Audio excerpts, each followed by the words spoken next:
Welcome, everybody, to our jump scare episode. I am the Metal Mennonites. And as you saw from our title card there from Horror Artist Extraordinaire, today we are talking about jump scares, the history of the jump scare. I got a list of about 30 movies, so some are tied. So it's basically like a top 15 list of the 30 movies with the most jump scares. And, we'll have they'll all have their day in court. We want to hear your opinion. We want to hear the movies that gave you jump scares. Because these are, I guess, this list that I've compiled is based on, I guess, intended jump scares. Now, not everybody's always, caught off guard because there's so many. I feel like a lot of these movies, there are so many. It's like, all right, enough of the jump scares. You know what I mean? Like, oh, yeah. Yeah.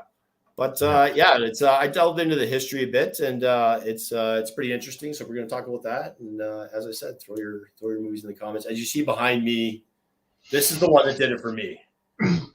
Oh yeah, I think our generation got traumatized by that, man. Yeah. This one was rough. It got me good. she had it coming too. Yeah. I don't think anyone felt bad for her. No, they did not. What do you got going on lately, man? Just a lot of drawing, working on a couple projects, like horror film projects. Hopefully we'll be able to talk about those down the road. And yeah, that's about it, man. Awesome. Yeah, for anybody who's not in the area or hasn't watched the show, Steve and I are frequent attendees of the Niagara Falls Comic-Con, and among others, but that one in particular seems to be the big one in our area lately. And what a list this year!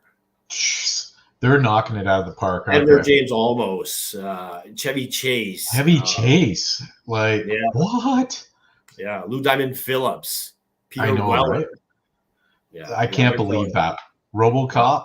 Oh my god, like that's great. Naked Lunch. Coming with me. Yep. I know. I want to wear the shirt that. Remember when RoboCop shot that guy in the balls? Get my picture taken with him. Classic con pick for sure. All right, so yeah, we're gonna get into the history of jump scares, and of course, stick around for the news afterwards. We got lots of news to talk about. We have on this day in horror history as well, and the Metal Minute. The Metal Minute. So yeah, stick around for those. But yeah, let's get into it, man. And as we're going along, feel free to throw movies that gave you a good jump scare, and we'd love to talk about them. But the history, so it's got a interesting history. The first movie that they talk about as, I guess, credited as having a jump scare, and Orson Welles even said that the scene in the movie Citizen Kane was not necessarily to be a jump scare, rather than it was a cuckoo clock near the end of the movie, and it was intended to wake people up that may have been dozing off near the end. That's not a great selling point, Orson.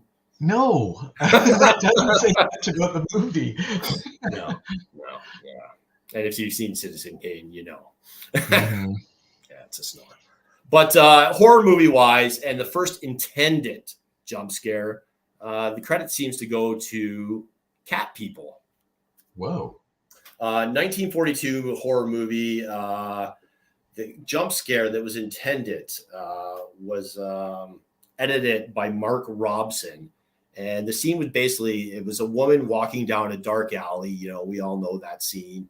The music's, very tense, and she's very tense.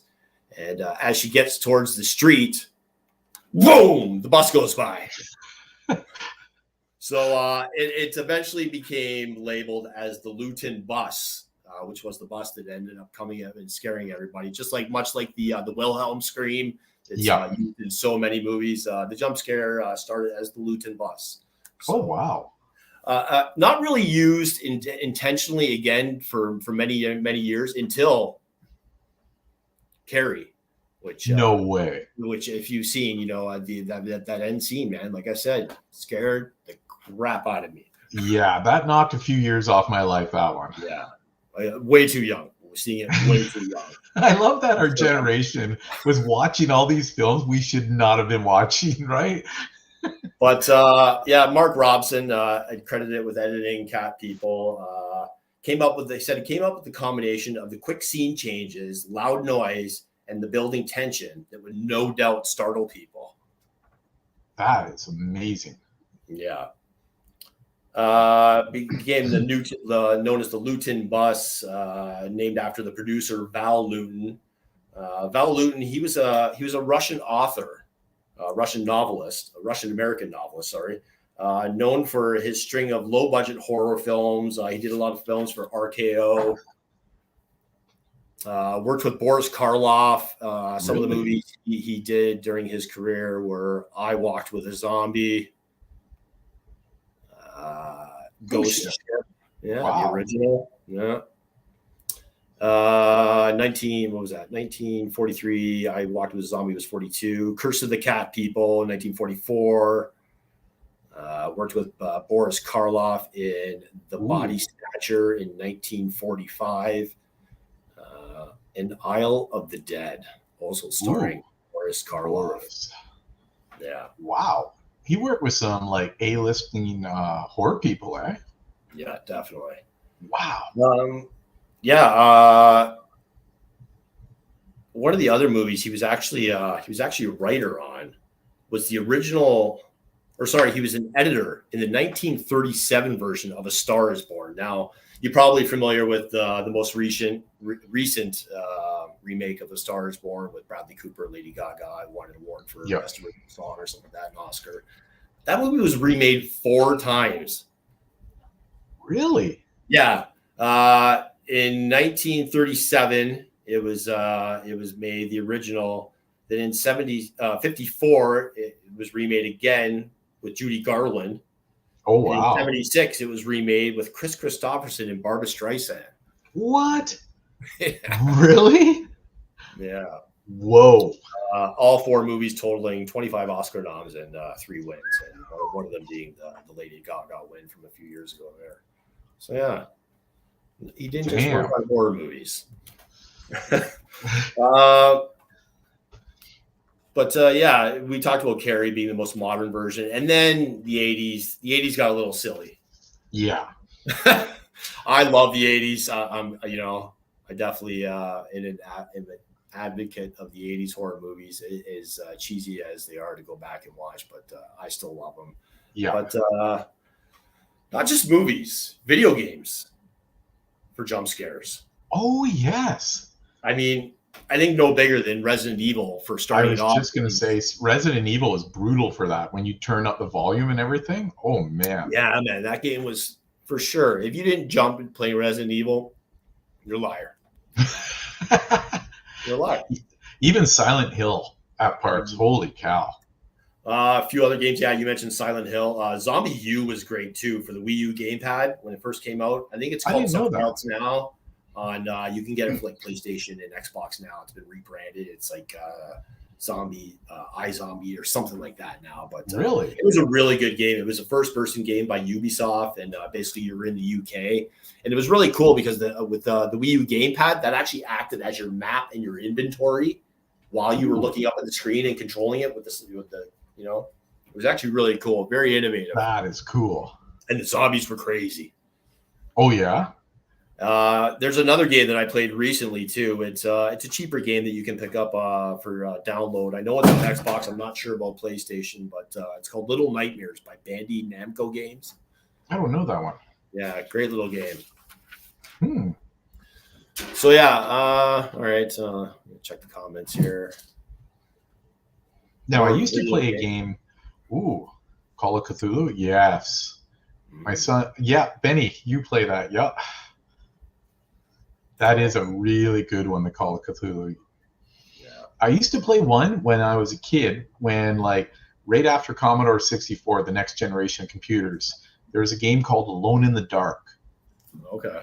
And it built up so much tension because your footsteps were so loud and the doors would creak and then all of a sudden someone would jump right out at you and you were just like, oh man, it was brutal. That was great too, because you could create a great environment, in your room in the dark and the lights on. You're right up close to our little 13-inch TVs that we had. Yeah. Yeah.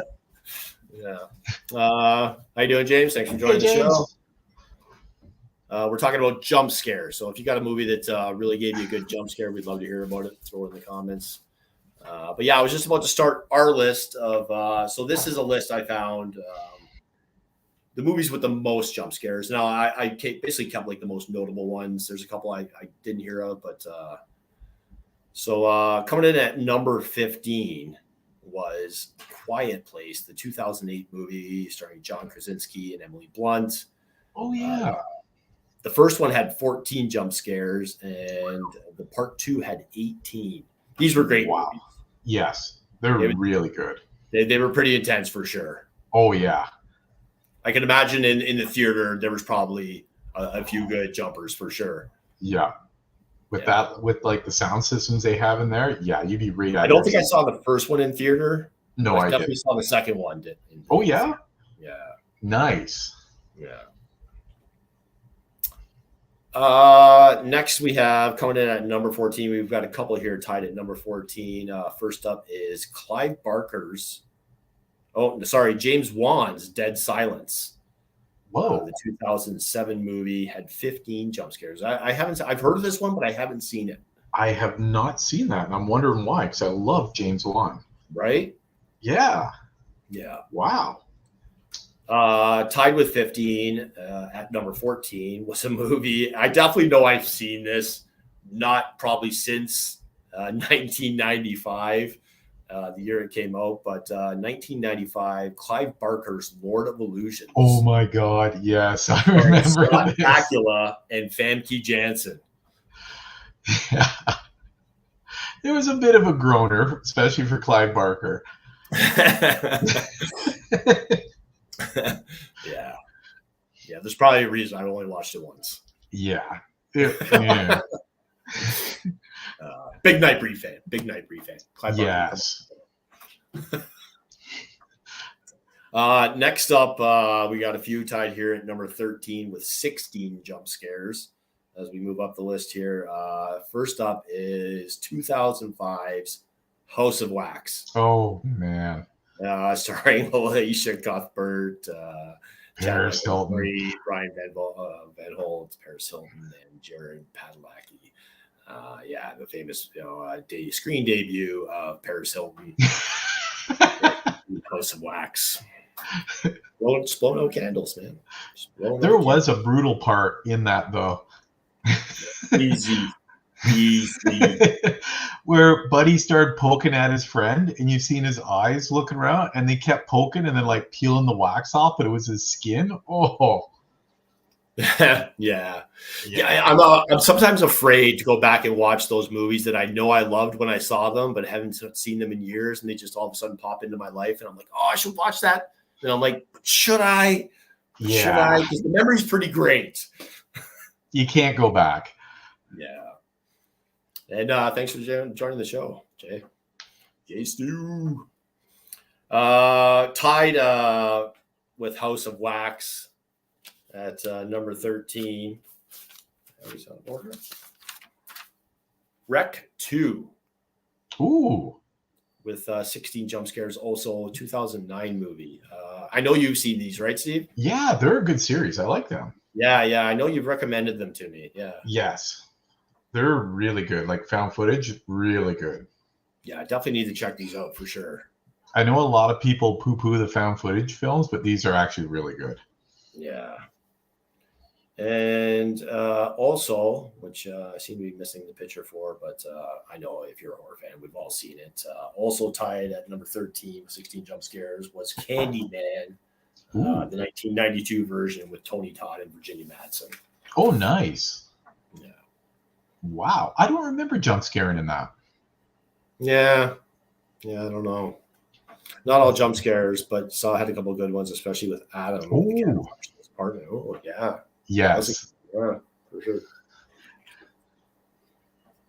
But I like the intention of a looming jump scare, and then there isn't a jump scare, because that's almost worse. Yes.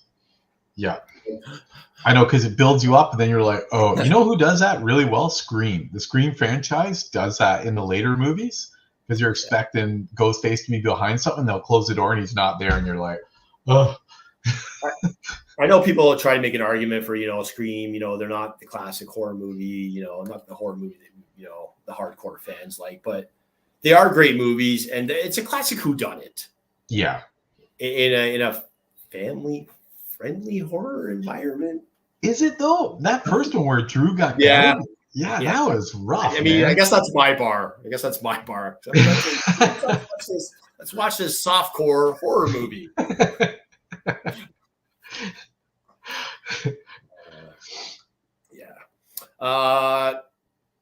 Also at number 13 was 16 Jump Scares.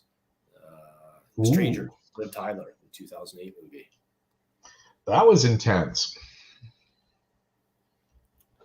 Dead Silence is definitely going to check it out. Yeah, no, it's one I definitely probably should get on for sure. Thanks, Kurt. Appreciate you joining the show. It's hard to jump scare me. It's always the people around me. Yeah. It's on our list. I'll wait to talk about it later because it is on our list. But a movie that recently got me pretty good. Oh yeah. It wasn't in theater either. It was at the drive-in. So. Ooh. I blame my speakers. Nice. Number 12, coming in at number 12, a few movies here tied as well with 17 jump scares. First up, we got Urban Legend, 1998, starring Rebecca Gayheart and Alicia Witt. That's right. It was a pretty good movie. It was all right. Yeah, it wasn't bad. It kind of fell into that. I Know What You Did Last Summer. All those movies. I was just going to say that. I was just going to mention that one. I think I liked it more than I Know What You Did Last Summer. Me too. Yeah. I had a little more story behind it rather than a guy in a raincoat with a hook. Yeah. Also at number 12 with 17 jump scares, the 2017 movie Amityville Horror: The Awakening. Oh there my! are so many Amityville movies. Aren't they in space now? Chainsaw Awards this year? It was Best Amity. Really? It was like 5 Amity movies. They had its own category. The Chainsaw Awards was Best Amity. Oh no way! But I haven't seen this one. Have you? No, I gave up when they went to space with it or something like that. It was just okay. I tapped out. Yeah. This one. The only real interesting thing about this one that I saw was it starred Cameron Mohagan. He's best known for playing Ian in Shameless, and he was also the Jedi in Jedi Fallen Order, the video game. Really? Yeah. Oh wow. Next up, again, a movie I haven't seen. It was directed by Rennie Harland, the famous Rennie Harland. Exorcist Beginning, 2004, starring Stellan Skarsgård, David John Bradley. David John Bradley, if you don't know the name, you definitely know the actor. He played Walter Frey in Game of Thrones. Ooh. Yeah. I have not seen this. No. And we have some Exorcist. We have some Exorcist news later on in our horror news of the week, so stick around for that. Moving on the list here. Number 11, a couple movies here tied as well with 18 jump scares. This one I really liked. The original, again, it's a time period thing because it was the 70s, but Timothy Olyphant's The Crazies. Ooh. It wasn't Timothy Olyphant's The Crazies. He just started it. Yes. I'm just gushing a bit because I am such a big Timothy Olyphant fan. He is really cool. He can do no wrong. But this was great. That was an awesome movie. It was. There was a couple scenes that were pretty fucking intense. Like when they were all on gurneys and couldn't move. And that guy with the pitchfork. Yeah. Wow. Yeah, that was really intense. Yeah. Also, with 18 jump scares, tied for number 11 was the 1990 movie The Blair Witch Project. Oh, wow. There was that many jump scares in that? I beg you. Judging by your look, you do not agree with that. And again, I said it at the beginning of the show, that was our disclaimer. These were intended jump scares. Ah. I can say... They watch all these and go, oh my God. Clicker, I got the clicker, and I didn't do that. These are compiled. The ending was pretty shocking. Like when dude was facing the wall, then she got clunked and fell over. But yeah. As someone who's how do I put this? Been in a few abandoned houses. I'll just put it plainly. Yeah, it's, it definitely, I got that vibe from that final scene. Sure. That creepy, going into the next room vibe, or, be the first one to go in the basement, like. Yeah, why does everyone go to the basement? Like, right? Stay away from the basement. Yeah. I don't care who's calling. Run the other way. Let's go. It chapter 1 with every scene. Oh, that painting, that melting lady painting. Yeah, that was pretty nasty. Yeah, that made our list. It's not here yet, but it did make our list for sure. Where did we leave off here? Number 10 with 19 jump scares. We had a couple Sinister movies. Oh, yes. We had Sinister Part 2 with 19 jump scares, and the 2012 version, or Part 1, sorry, had 17. Yeah. That first one, wow. There was a lawnmower part in that literally like knocked many years off my life. You had it on our top kills list. And, we showed the GIF or GIF, depending on which side you take there. You can go that was rough. YouTube channel. I literally jumped out of my seat with that one. Yeah, that's good. This one, when I first saw this on the list, I immediately went to the 1990 version. And I was like, I don't know. I've seen that in theaters, but it was not. It was the 2017 remake of Flatliners with Elliot Page and Diego Luna with 20 jump scares. Wow, really? Yeah. I've only seen the original with Kiefer and everyone. I watched this one. It wasn't horrible. It just wasn't necessary. Yeah.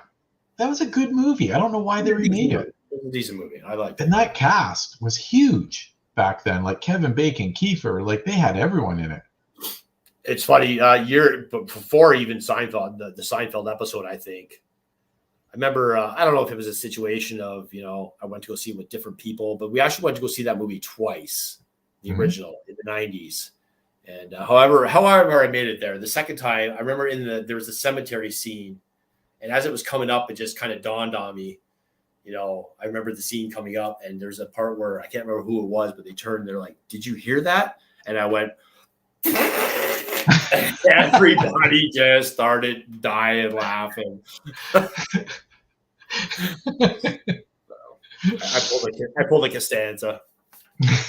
And it went over well. It went over better than his. Nice. That's not the worst. I remember going to see it live, and we may have partaken in some American left-handed cigarettes before the movie, and I remember just laughing hysterically during the live. And finally, the usher came down. I was like, "You guys need to just go. Like, this is not a comedy." Yeah, exactly. They are cannibalizing their friends and family. I didn't pick up that vibe from our fellow theater players. Yeah, moving on here. Also tied at number 9 was Fede Alvarez's Evil Dead version, the 2013 one with 20 jump scares. Wow. We've talked about this movie. There's parts of it definitely that we did enjoy. Yeah. But as a whole, it wasn't great. Yeah. I think we talked about that. Before. Yeah. No, it's been in the news lately again, though. I think it's a good idea. I like Kevin Bacon. Me too. He can play a really evil guy too. And he is a big horror movie fan. Mm-hmm. Not just he just doesn't just coincidentally appear in a lot of horror stuff. He actually is a really big horror movie fan. So I think he would do it justice. Oh, I think he could pull it off. Yeah. The movie I was talking about that I recently saw in theaters and definitely got me, I'm going to say at least 3 times for sure, like good. And that was Smile. Oh, yeah. Yep. That one got me a few times. They have listed 21. Wow. But I know there's 3 that I remember still. Like I remembered after the movie, and I still remember. There was one they got me good. Well, I saw it before you. Remember I said, and there's a scene that will make you just jump right out of your seat. And it was that one where she came up to the car window and her head went, oh, man. Thank you. That was definitely one of them for sure. Alien, yeah. Oh, yeah. Yeah, there's some good scenes in Alien for sure. Yeah. What do we got next here? Also tied with Smile with 21 jump scares. 2018's The Nun. Oh, yeah. Yeah, it was freaky. It definitely was. Valak is terrifying. She is. Yeah. Yikes. 100% terrifying for sure. Yeah. Next up, a few here tied at number 7. First up, we had Silent Hill Revelations with 22 jump scares, the 2012 movie. See that? Yeah. I definitely haven't seen this one. Are you serious? No, I know I saw the first two for sure. I'm not even sure I knew this one existed. Really? Oh, wow. You got to check that out. Yeah, definitely will have to. It gets more into Pyramid Head. Okay. Yeah, when you see a lot more Pyramid Head in it, which was really cool. Nice. Also tied here with 22 was The Conjuring Part 2. Oh, yeah. James Wan's movie, 22 jump scares. And the first one, Part 1, coming in at 12. Yeah, I can see that. That one made me jump pretty good. All right. Jump scare, I mean, use the term loosely, but it was definitely a lot of shock and awe, I think, with this movie. And the camera angles and just the great cinematography of Sam Raimi, or director of Sam Raimi. I'm not saying he was the cinematographer. I apologize to whoever the cinematographer was. But Evil Dead. Oh, for sure. The original, for sure. Yeah. And especially at that young age, too. Yeah, man. Wasn't that like, what, 81 or something like that? This one was 81, yeah. So I think I saw this one after I saw Evil Dead 2. Yeah, I think we all did, didn't we? Because I remember renting it with someone older, obviously, parent of a friend. And someone was like, oh, yeah, we already saw this one. You don't need to see the first one. So I was like, all right, cool. That cover of the second one, too, is awesome with that skull face with the eyes. Whew. Yeah. Tied with Evil Dead at number 7 with 24 is another James Wan movie, Insidious. Oh, yeah. Insidious with 24 jump scares, Part 2 with 22, and number 3 with 15. Now, Part 1, there's one jump scare in particular that basically, oh man, it's a jump scare of jump scares for this series, is when that demon creeps up behind the lead character. That was brutal. Yeah.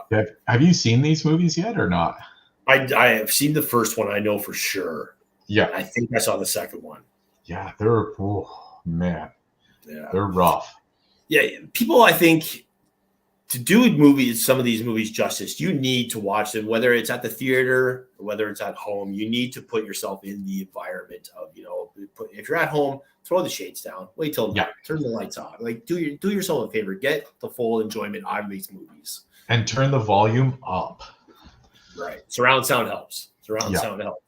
Big time. Yeah. Number 6, Annabelle Creation with 23 jump scares and comes home with 20. I found them interesting. I didn't find them frightening, though, those movies. Yeah. They were kind of, Yeah, I only saw the first one, so I agree. Yeah. They fell pretty flat. This one, again, it's Sam Raimi, man. The guy is an artist. Yeah. And 2009's Drag Me to Hell. Oh my God. With Justin Long, Alison Lohman, and Bonnie Aarons as the creepy gypsy lady. 23 jump scares, and I don't know about 23 for me, but there was definitely some moments. Yeah. Yeah, there's some pretty gnarly moments. Yeah, great movie. Oh yeah, Great movie. I think Justin Long lived in that movie. You're right. He made it. You're right. Good for him. Yeah. Just a fun movie. Her chomping on that girl's nose without her teeth and everything, though. Oh my god,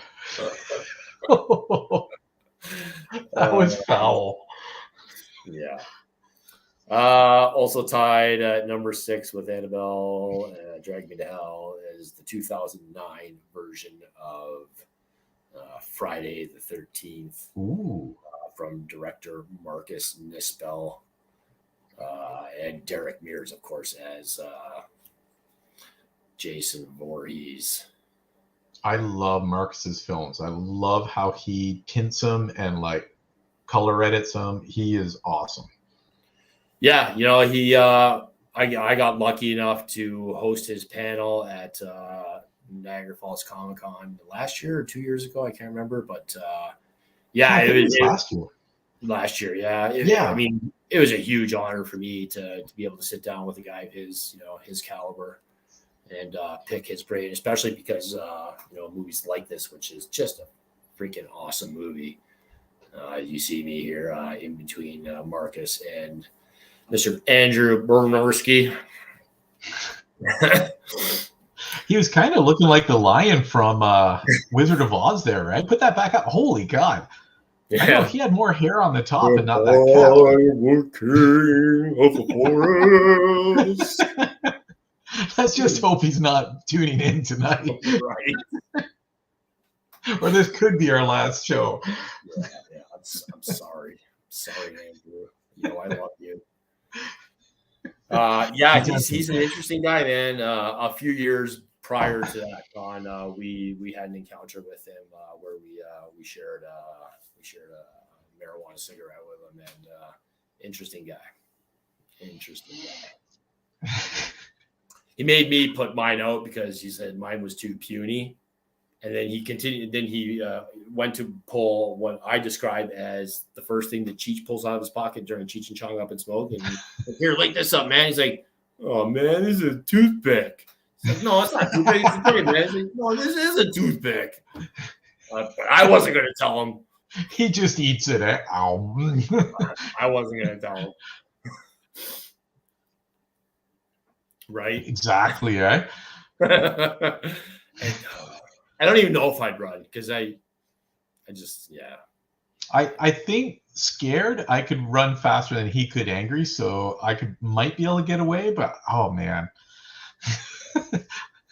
There was a part in the panel where he was talking about how it's all in the eyes, and I don't. Oh my God! Yes, I don't have the heard audio that. Handy, and I apologize, but yeah, he's like, it's all in the eyes. Like, it doesn't matter if I'm coming at you with a paper bag on my head and a wet piece of spaghetti. If I catch you, I'm going to beat you to death with it. And I was just like, he means it. All right, I'm having flashbacks. Moving into number 6 here. As I find my place again.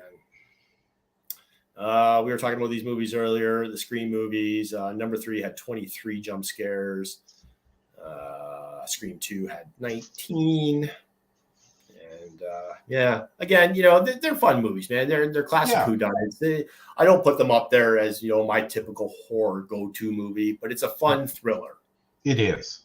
And the first one kind of really set that whole genre of the whodunit of the new age in the 90s, right? Like no one, and it kind of broke that fourth wall too, because they were aware of the horror movie cliches and everything. So yeah, I thought it was pretty cool.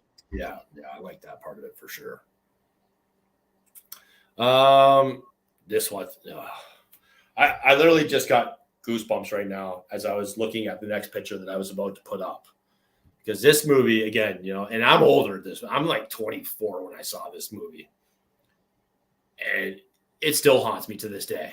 Oh, my God. Yes. I can hear the noise of that photo. Oh, man. So my 2 older daughters, they used to torture Austin with that sound. They would do that sound and just traumatize the poor kid. And I'd be like, stop that. Your mother's around. Yeah, no, terrifying. Nightmare fuel. It is 100%. Look at that, eh? Oh my God. I'm of course talking about The Grudge 2004 with 23 jump scares, starring Sharon Michelle Gellar, director Takashi Shimizu. I'm going with Shimizu. Yeah, he also did Ju-On and Resident Evil Vendetta. Oh wow, he did Ju-On as well? Yeah. That was scary as hell too. That was too, yeah. Yeah. We're going to talk about terror. It's actually our first story later on in our news, so we've got some stuff to talk about. Yeah, that one looks good. Yeah. A movie someone mentioned earlier, number 5, It Chapter 2. Rated B mentioned this. Yeah. 24 jump scares and number 1, 23 jump scares. Yeah, I could see that. Yeah. I'm still shocked that I was able to get Amber to go to a theater to see that one, because she not only, 1, hates horror movies, but 2, hates clowns. Oh, wow. And you took her to see that? And I give her props. She sat through it, but she didn't sit through the boogeyman. She tapped on the boogeyman 25 minutes in. Wow. Yeah. She's like, babe, she goes, I'm sorry. She goes, I can't do it. I can't do this one. No way. See, that's how rough the boogeyman was. The tension. It was. I'm glad I saw that one in a theater environment, because it had me. Yeah. It was tense. I don't know how they built that tension, but wow. A fun movie, not as serious as the 2009 Friday the 13th movie or the original Nightmare on Elm Street movie, because that's the only one I can think of that was actually serious. Maybe the remake go a little more serious. But, Freddy versus Jason, Robert Englund, Ken Kurtzinger as Jason Voorhees, 24 jump scares, and these were.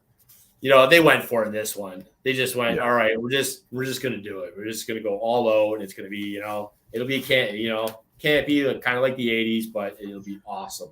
Yes, it was kind of like WWE meets horror movie. You know what I mean? Like, yeah, I like Ken's look of Jason though in that one too. It looked really I did good. As well.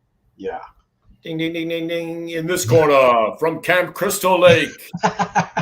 Well, I'm not asking. Is 13 Ghosts on anyone's list? No, it's not on the list that I compiled here. But I remember the first time I watched it. If there's a couple parts for sure that freaked me out. Oh yeah. Yeah. When they were running at those glass doors, when you put the glasses on, that was crazy. Yeah. We're getting down here to the last nitty gritty here. At number 4, we have with 26 jump scares, 2009's The Haunting in Connecticut. Ooh. Virginia Madsen from Candyman fame, and Kyle Gallner, who we know as the cop and the friend and the survivor at the end of Smile, who will also be returning for Smile 2.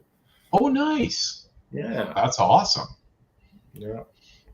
Yeah, that was a pretty creepy one. The Haunting. Yeah, I don't remember. I know I've seen this one, but this is one I don't really remember. Oh, really? Yeah. Ooh, you're gonna have to revisit that one. I'm gonna have to rewatch that one for sure. Number 3, maybe not as creepy as some of the ones that other ones that have been closer to the top 5 or top 10, but I'll fight you because it deserves to be number 3. Evil Dead 2. Yeah. 27 jump scares, and it's just like again, I said the cinematography was great. Oh, just a masterpiece. Practical effects, like it was just wow. And it was guerrilla. It was almost guerrilla filming, It was. That's what made it awesome. Like they were strapping cameras on the hood of cars and like running it down the road and everything. Like it was really well done, like in the way they did it. Yeah, for sure. I like it. Not one I've seen. I'm going to be honest. I never even heard of it, but it was so high up on the list. I didn't want to exclude this one. And this was a movie starring, amongst others. I don't think he was high in the credits, but he was the most notable. Tony Todd, 2018's Hellfest. I have seen this. It's on Netflix. Okay. 28 jump scares? Are you serious? 28 jump scares? Wow. Ooh. Yeah.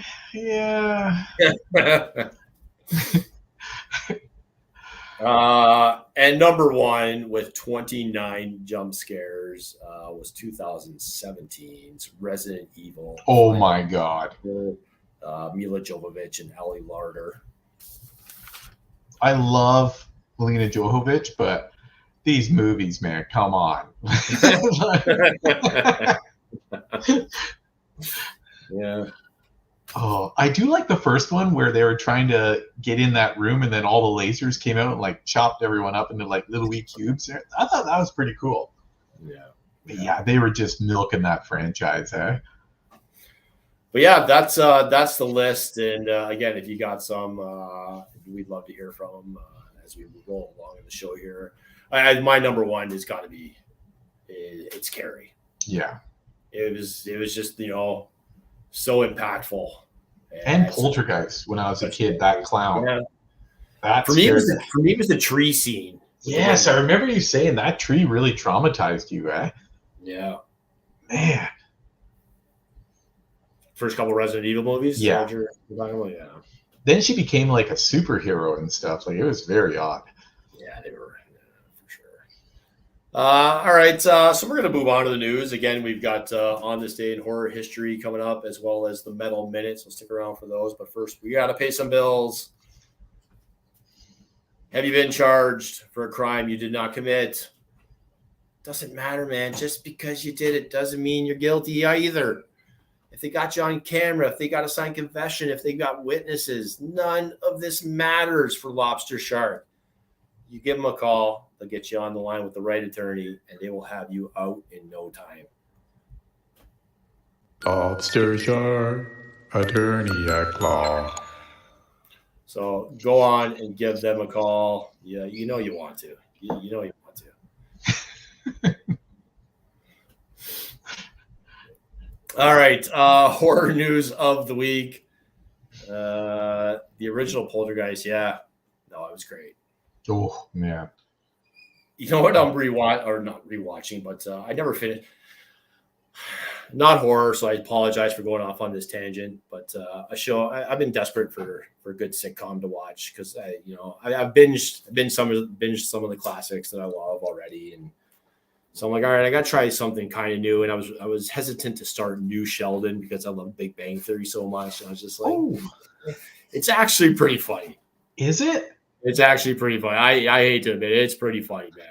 And I was worried it would ruin it. No, I like it. It definitely grew on me for sure. And it's going into it. The final season is coming out. I just finished the final season.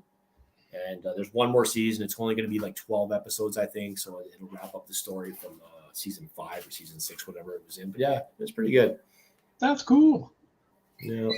I'm always afraid when a good series spins off. I know, right? Yeah. You don't want to end up with Jody Love-Shachi. Tarot, movie someone mentioned earlier. Tara, yeah, I watched the trailer starring Harriet Slater from Sony Pictures. This comes out May 10th. The trailer looks pretty good. It does. It reminds me of 13 Ghosts, like with the creatures, like all the different creatures on the tarot cards. Wow. Yeah. It looks awesome. Yeah, definitely. Some unfortunate news for people that at least that liked the first movie, which Steve and I we were both hesitant. I don't think we were on Team Exorcist remake, but we both really enjoyed it. I thought Exorcist Believer was pretty good, but me too. Some lackluster reviews, I guess, didn't perform quite as well as the studio may have liked. And as it stands, we knew first that the director, we were losing the director from the first one, that he opted out. David Gordon Green will not be back for the second one. But then a few days or a week or so after that, we got that news. We found out that it's actually the 2025 tentative release date has been shelved. So we're not getting all 3 movies. Yeah, it appears that this one is at least currently in limbo. So fingers crossed, I guess. Come on. That's a shame. I know. That was a rough movie, man. Like that ending. It was. Yeah. I enjoyed it, so that's too bad. This one I just saw when we talked about the upcoming movies of 2024 on our last show, I believe. This one wasn't on it, and this one looks creepy as fuck. Oh my God, yes. Stop motion. Robert Morgan's stop motion. Yeah, if you haven't seen the teasers for this or the trailer for this. Good Lord, look at that. It's like a Tool video in a long movie. Yeah, as soon as I saw that, I thought sober. Yeah. Big time. Because the face on that little stop motion girl, oh, man, look at that. And I know you're not a fan of dolls either, so. Not at all. This is like nightmare fuel for me. So you will not be going to theaters for this one, is what you're saying. No way. Yeah, I look forward to checking it out. It definitely looks anything that tickles my my scary bone there. I get interested in this one. Oof. Oh man, Jesus. I will be up for weeks after watching that. Oh man. Yeah, unfortunately, we don't live quite close enough for our next story here. But as I find my little blurb here that I saved, CreepEcon will host the very first official Texas Chainsaw Massacre reunion 50th anniversary celebration. In attendance will be Alan Danziger, Ed Neal, John Duggan, Terry McMinn, William Vale, and Ted Nicolo. Wow. Yeah. Where is this CreepEcon? Ontario Convention Center, so Ontario, California. Oh, man. Yeah, I know. I kind of teased every local here with the Ontario thing there. Yeah. I haven't heard of this. It's Ontario, if I'm not mistaken, and Ontario is it's a few hours north of like Los Angeles. Really? Yeah. Oh, wow. Steve, I'm sorry. I'm not the biggest fan of Italian horror movies. Steve has much more dismay for them as I do. I'm not a huge fan, but this one particular movie, Trick or Treat 2. There's a Trick or Treat. I didn't know that. Neither did I. Good heavens. Yeah. This movie, whether you saw it under City of the Living Dead, or you saw it as I saw it when I rented it from Video Capers on Southworth Street in Welland, Ontario. The Gates of Hell. This movie messed me up, man. Oh, I remember that. And I remember that image on the shelf of the video store. Yeah. Lucio Fulci, I'm going with. There's going to be a 4K release of City of the Living Dead, as it's known here in North America, I believe, is the title now for legal reasons. Really? The movie took place in Dunwich, New England. Is what a priest that comes back from the dead. This is loosely because I haven't watched it in a while, and that's on purpose. But the one scene that I can never get out of my head is there's a scene where there's a noose hanging from a tree and it's like storming, and the cinematography was great. I think that's what I most loved about the movie. Really? In an Italian horror film? It was creepy. It was so creepy. I don't know. It really got to me. And they kept flashing between them and this priest. And the other scene was there's a scene where this girl, she vomits up her entire insides, like her intestines, her stomach, and it just keeps coming. Oh. Yeah. Oh, my Lord. It was awful. Wow. But, yeah, look for that in 4K. Good Lord. Well, I guess even a clock can be right, a broken clock can be right two times a day, I guess. So I guess the Italian horror community can have a good movie. So there you go. Yeah. What do we got here for new releases? New video game coming out soon. The Outlast Trials has some real, but also yeah. Nice. Video games are great for that. Yes, I know I've heard this one, but I don't know too much about it. I got to find out about that one. But yeah, that does it for our news. We still have the Metal Minute and on our day in the horror history. So let's do on this day first, because the Metal Minute is maybe a little longer than a minute this week, because we're gonna rant a bit. On this day, man, I hate to bring everybody down, especially with the news in the Metal Minute. But on this day in horror history, we want to say happy birthday to Brandon Lee, who would have been 59 today. Wow. Died, born today, 1965, died on March 31st, 1993, while filming The Crow. Yeah. Man, such a tragedy, eh? Yeah, it is. Yeah, it's just terrible. And man, I can't remember the movie I'm trying to think of. And he was in a great movie with. Is it with Dolph Lundgren? No. Oh God, what is the guy's name I'm trying to think of now? I'm sorry, I apologize. I gotta look it up. I should have. There was one he was in with Dolph Lundgren that kicked ass, and it was like a typical '80s martial art movie. Whoops. Movies here. Oh yeah, this is the one. Rapid Fire with him and Powers Booth. Really? Powers Booth? I love that movie. Whoa, that's a name you don't hear much anymore, eh? Right? Yeah. Wow. We're showing our age with that one. But on a lighter note, still with us. We know him from Dexter and a few other things. But nice. Michael C. Hall, happy birthday, 53 years old today. Did you watch the new season of Dexter? I didn't, because I was afraid it would not stand up to the original. I was really afraid of that. Me too, but it was really good. Really? Yeah. Okay, I might have to give it a shot then. And oh man, I want to make sure I know the actor's name. Because his kid's grown up in it, right? Yes. Okay. Dexter New Blood. Cast. Yes. Clancy Brown is fantastic in it. Clancy is gold in everything, isn't he? Fantastic. Even as Mr. Krabs. Like, he is awesome. No, it's I liked it. And again, I had the same hesitation as you for sure. Yeah.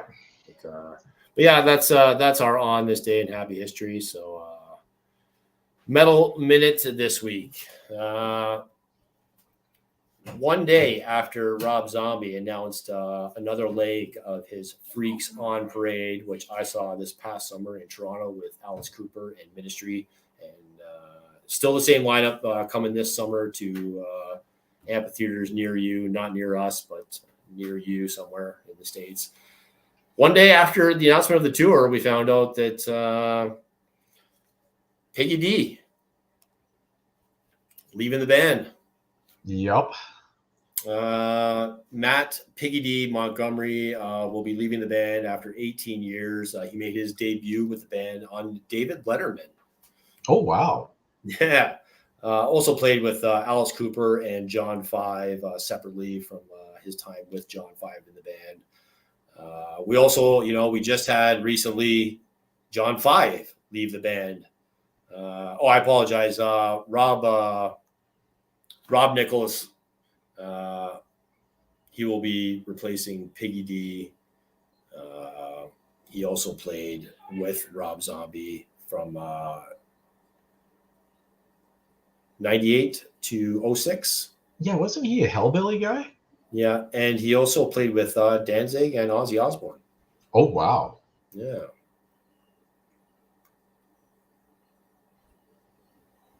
And got replaced 30 minutes later. Yeah, exactly. Yeah, exactly. Yeah. I know Piggy announces he's leaving, and all of a sudden there's a picture of Buddy like up there. Oh, by the way. Yeah, much like maybe not 30 seconds, maybe not as quick, but when we found out when John 5 had left the group, he had been replaced by Mike Riggs, again, a former member of Rob Zombie's band. So yeah, Rob Zombie bringing back some of the old guys. John 5, of course, leaving to play with Motley Crue. What is he thinking? So that leaves us only Ginger Fish from the last 15 to 18 years from that current lineup, which was basically his longest lineup. Yeah, exactly. Usually he turns them around like crazy.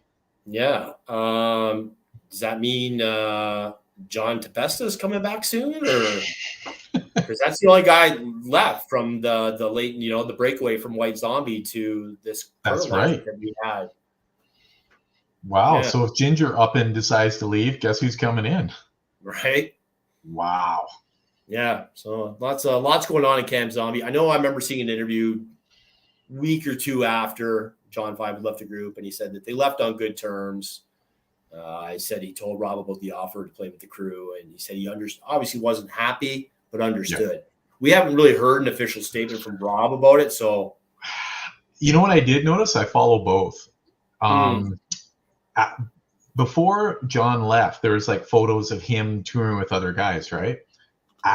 Almost immediately after John left, Rob would show the photos of him like, hey, happy birthday to this guy, like him and Ace Frehley and whatever. But John would be cropped out. He cropped John out and then post the photo. And I'm like, what?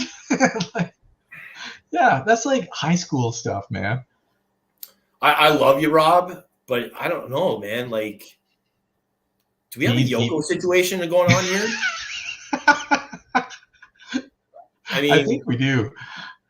I love Rob's music. Hard pressed to find an album that I don't enjoy from Rob. Movies, yeah. I'm going to be honest here. I'm probably 50-50. Yeah, Lords of Salem. Ooh.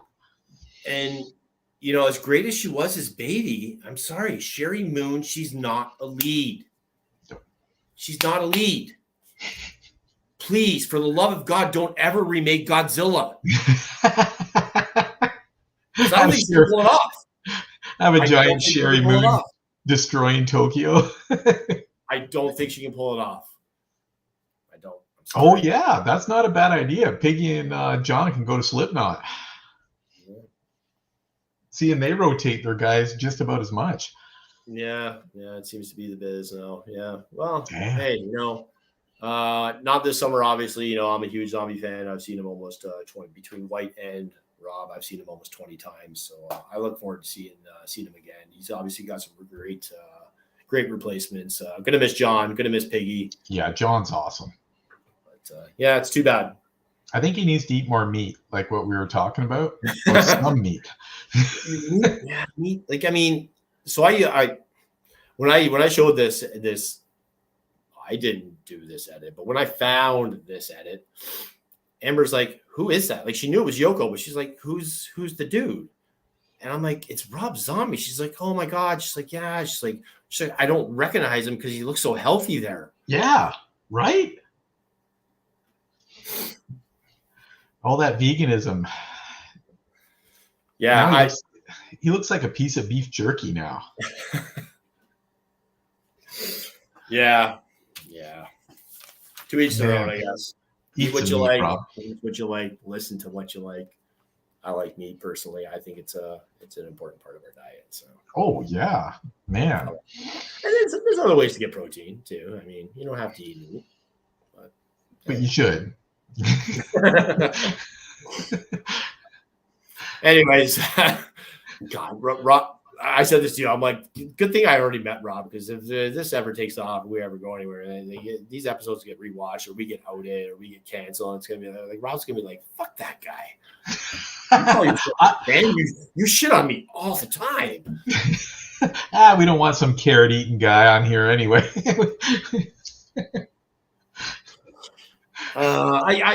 was very humble when I met him. He's a great guy. John was a little more personable. Yeah. I think from what I got, Rob is one of these guys that he doesn't necessarily get and or like the fame part of it. Really? He likes being an artist. He enjoys what he does, and he's very good at it. Yes. Extremely good at it. Yeah. But I think fame might be either, it's weird for him, or he just doesn't, He probably feels awkward with people coming up to him all the time. Yeah.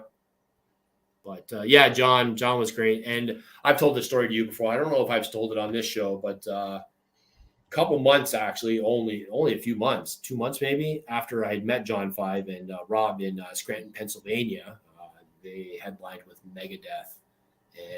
And I can't remember who else, but I ran into John Five at it's basically like a bar, but it was like a club, in Times Square in New York. What? At Ministry. He was at Ministry. Oh my God! I had seen him up in the VIP, and then when I was over by the bar, he had come down and he was headed towards the washroom, and I kind of I'm like, oh hey, how's it going, John? He's like, hey, how you doing? Holy shit! Really? Yeah. Wow. And he's a pretty recognizable guy too, right? Yeah, exactly. Yeah, just chilling at a Ministry show. Love it. Love it. What's my best jump scare? I mentioned it at the top of the show. I think you might have missed it, Kurt. As I try and find it here, I can't find it. It was. It's my background. It's Carrie. Carrie. I was young. I was, impressionable, and I just got me good. He was young, sweet Steve, and then all of a sudden he saw that, and man, it just turned him. Now I have to be very close to a washroom at all times. There was and I think I've told this story on here before, but I'll try and make it quick. Basically, there was a little crawl space under our back room in my parents' house, and there was a porch that was built to come out the side door there.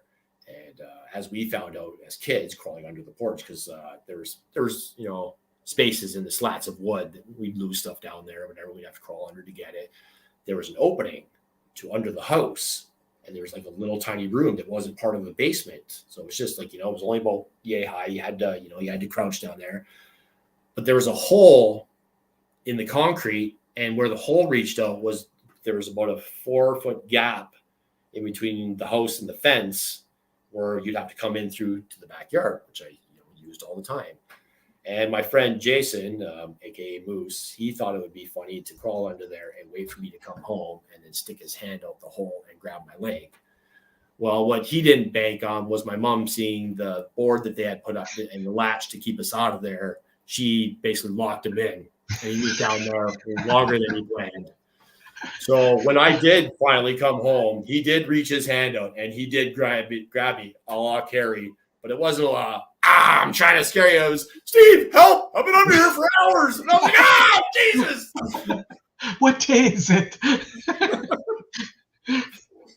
So, After a week of him not showing up at school. Re-traumatized the trauma. It became real life for me. Nice. So that's mine, and that's it, man. That's all I got. What about you, Steve? Probably my jump scare is Carrie and the voodoo doll when you think it's dead and she let it out of that suitcase and it jumped out and it was like, rah, coming at you. Oh my God. Yeah, that was brutal. The Omen too. Yeah, that's good. Yeah. I know, all us Xers, we were unsupervised. We had all these video stores and just shouldn't have been watching these. That's back when the parents would not necessarily even rent them for us, although they did, because they didn't look at what we were grabbing off the shelves. But there'd just be this stack. It was like rent 8 for 5 days, you know what I mean? And there'd be this stack at the friend's house, and they'd be in there playing cards and smoking and doing whatever. And we're like, yeah, pop this in. And 2 hours later, all the kids are pale and like, what the hell they just watch? Yeah. Like, I rented Watership Down for him. It looks like a cute cartoon movie. Like, I think the fact that I still embrace it, I came out of it pretty good, so I wouldn't trade it for anything. Oh, same here. Yeah. I think it warped me in a good way. Right. That's a way to put a positive spin on it. All right, everybody. We thank everyone who joined us tonight for this episode. We will be back in a few weeks, as always. We appreciate everyone that joins us week to week to talk about the messed up, crazy stuff we watch. Because I mean, we're not normal. We're not normal people. But we love you just the same. For Steve McGinnis, the horror artist extraordinaire, I have been the Metal Mennonite. And this has been another episode of Two Severed Heads.